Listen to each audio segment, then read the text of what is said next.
Hi guys, it's Karen with Karen's Classroom. Please subscribe to my channel and push the like button. Today in our English class, we are going to learn the difference between there, and there. There, and there. Now they're all pronounced the same. You pronounce them all there.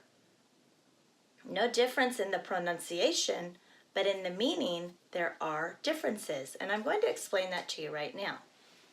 Okay, the first one, there. You could say the kids are over there. Okay? The kids are over there. The kids are over there in a location. Maybe the park, maybe their rooms, maybe a friend's house, okay? But it's a location.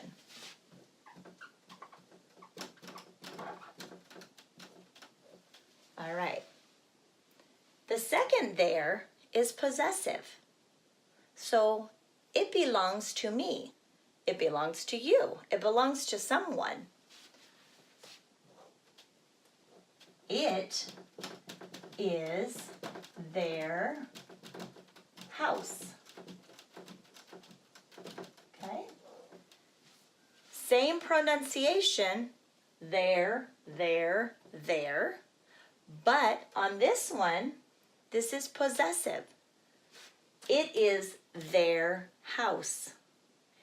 It is their car. It is their book. It belongs to them. It's not anyone else's but the person they're talking about.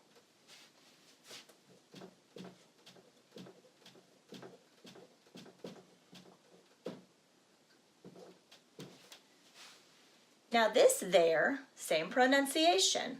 There. This one means they are. Okay, so they are. I can say, where are my friends? They're at the mall.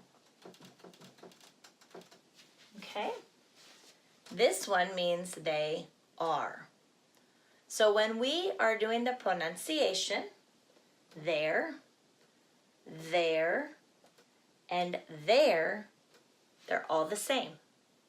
But when we're writing and speaking about this one, which is their location, the kids are over there.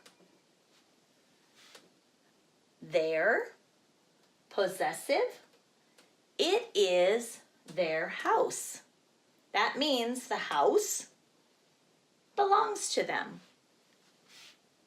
There, they are. They're at the mall. That means they are at the mall. A lot of people make this common mistake. There, and there. Thank you so much.